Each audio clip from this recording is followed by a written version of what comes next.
Alright guys, welcome to your 42nd tutorial I believe, and in this tutorial we're going to be finishing up talking about lists.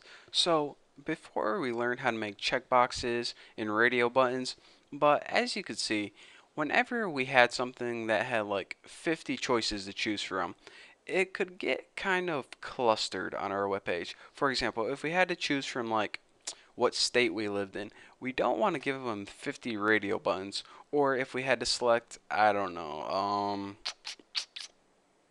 what's like a list of countries, we don't want to have a checkbox with like 800 different countries on it. So in order to kind of conserve that space, what XHTML did, or the developers of it, I say like XHTML like it's a guy I know down the street. Yeah, what XHTML did last night is the dumbest thing. Anyways, what XHTML did is they made something called a drop-down list. And a drop-down list takes the space of a single element, but allows you to have all those options inside it. So, that's how you say it. So, anyways, in order to make a drop-down list, you need two tags. The first tag is called the select tag. Now, this is pretty much, well, let me make it first. Select, whoa, that's not how you make it. Alright, select and ending select. Now, all of your options, like all your states, all your names, all your countries, are going to go in between these two select tags. This pretty much defines where all your options are going to go.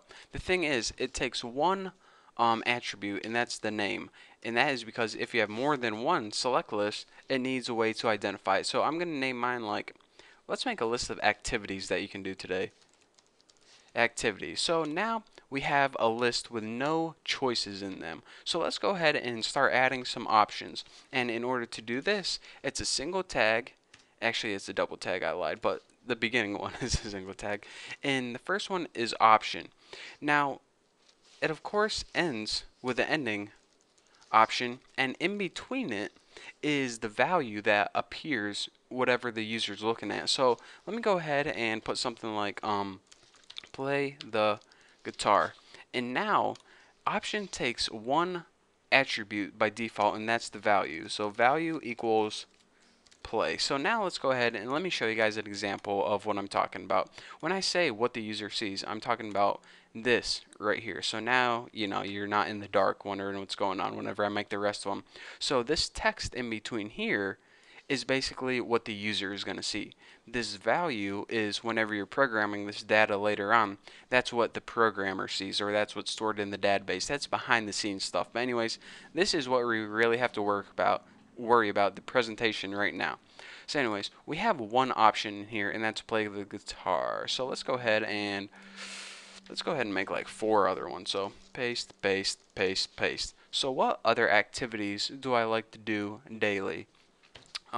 Maybe you could do comb your hair. By the way, what website would ask what you're going to do today? Oh yeah, Facebook and Twitter and every other website in the world. But anyways, what else could you do? I guess you could comb someone else's hair. I guess if you really wanted to. Okay, 4th thing. Let's say teach a possum. Some people spell possum like this. O-P-O-S-S-U-M. Like a possum. Who says that? Is that even how you spell it? Is that even how you say it? I don't know. Someone leave me a comment and tell me. And the last thing, let's think of something easy. Shave. Why not? So now we have to change the values. Your, someone else's. These values don't really matter. We're not even using them. Possum. Maybe there's an O at the end. And shave. So anyways, now we have a list of drop down. This is basically your drop down list, and we have 5 different options inside. Play the guitar, comb your hair, comb someone else's hair, teach a possum to tango, and shave. So let's go ahead and save this and see what we got.